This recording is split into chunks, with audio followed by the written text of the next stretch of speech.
Hello everyone, this is Joy from Shout for Joy Quilter, and I am bringing you a long delayed mystery quilt that I started last year. I started working on, and I got all the instructions and everything ready, and then I had cataract surgery. And you have one eye done, and then you have the other eye done a couple weeks later. And then mine got a film built on them, and so I couldn't see anything. It took a while. I'm seeing much better now. Whew. So now I feel I can work on getting this mystery quilt out to you. This mystery quilt is, as you can see on your on the title slide, it is by the Deep Blue Sea, and I have this all planned before Cherrywood came out with their Abyss Challenge, so great minds think alike. So this mystery will be 6 parts. You can use scraps. It's going to be a controlled scrappy because I want it to be controlled scrappy. You could do this with dark, medium, and light, and I'll tell you where you should put your darks, your mediums, and your lights. But I need a new quilt for my bed. So I designed this quilt for me. It's not hard. So I hope that you don't feel that it'll be too hard for you. I will walk you through. There's one tricky part, I think, in the whole thing. And I promise to walk you through, show you in depth how to do that part. Everything else, it's really pretty easy.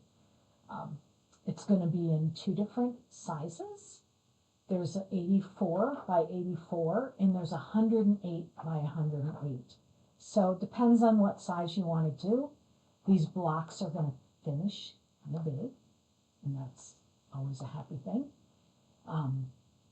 So you can make those decisions. I am going to switch over to my other. Oh, wait a minute. Yeah, I'll switch over to my other camera. A moment here. Let's see. I just did the wrong thing. I turned off my microphone. That was not a good thing. I need to turn off my camera here, and go to my camera there. Okay. So I've started with my middle point on my mystery here. We are going to need some sandy beaches.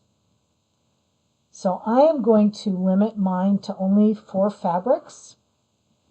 And I am going to use these fabrics here, hoping I have enough between these 4. For the 84 by 44, we're going to need 2.5 yards. And if we're doing the 108 by 108, you'll need 3 3/4 yards. So I'm thinking tans, beiges, grays. You might want to put gray in here even. But I want to go with this kind of being my light, my background. Think of it as a background-ish color. Let's see. I'm going a little scrappier with my ocean depths. I'm just going with my darker blues.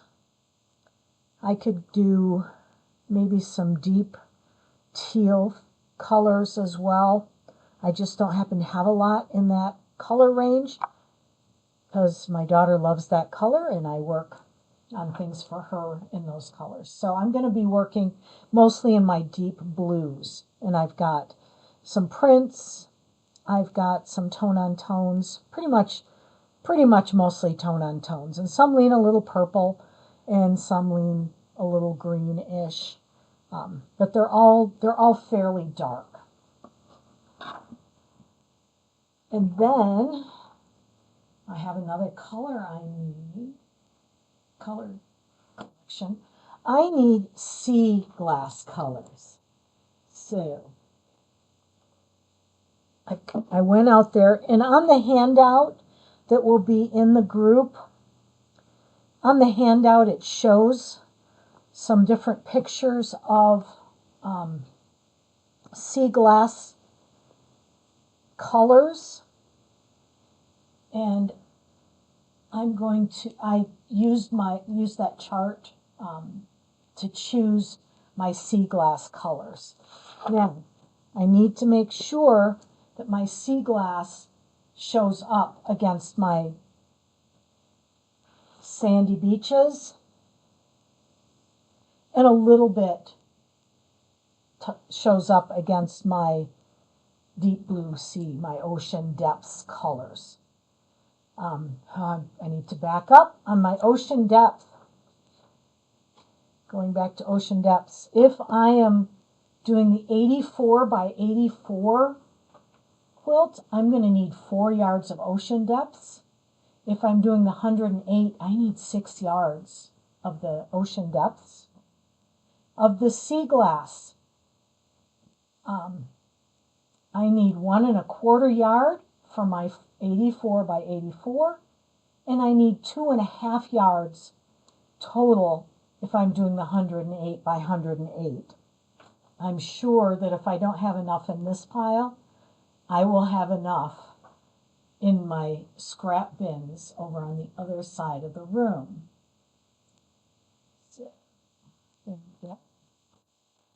So I hope that that's a good introduction. Look for the handout. That's what I was trying to say. Look for the handout in the file section. I will be putting that in the file section each week. I'm not sure what day each week I'm going to drop the clues. I'm hoping Thursday or Friday, but I haven't made that determination. I know next week Friday I'm going to be out of town teaching, so if I can schedule it, it'll show up. If not, it might drop Thursday or Saturday. So I'm going to aim for Fridays so that those of you who work can have the weekend to work on your project if you want. Now, some of these pieces are going to be pretty big. For clue 1, I asked you to pre-cut some 13.5-inch squares. That's pretty big. Let's see.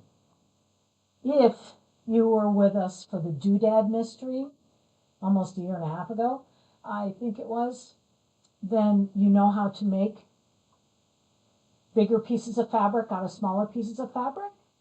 So this might be an option for those times when you just don't have enough big chunks. Take small chunks and make big chunks, and then cut your big chunks. I hope that helps. And if you're wondering about this panel behind me, I designed this panel for Abby May's Fabric Shop in Muskegon, Michigan, for the All Michigan Shop Hop, which is in June and July. All 4 of these scenes are from Muskegon itself. So we've got, everything is backwards. Okay, so this one here is Pere Marquette Park, or Pere Marquette Beach. If you notice, there are 1, 2, 3 lighthouses that you can see at Pere Marquette Park, or beach. Pretty cool. And then underneath that, let's see, I'll move out of the way. This is one of the historic homes in Muskegon. It's called Hackley House. It's a library now. Hackley. There's a Hackley Library that's pretty iconic too. But this is a museum that you can go into. And there's another house and a carriage house, all part of that are really cool. Now, let's see if I can figure this out. The top one here, that's called the Block House, and it was part of the defenses. It burned down, I think, in the 70s and then was rebuilt, and it's a museum. You can see a long way from that one. And then this one here, this panel is Veterans Park. I should move that. That one is Veterans Memorial Park. which if you go to Abbey Mays, you're most likely going to be driving past Veterans Memorial Park. It has two of these bridges to an island, and the island has that flag, and it has two cannons, and it's got willows, and most of the time you can see some of the swans. There's usually a pair of swans in the park. It's considered Michigan's beautiful mile, something like that.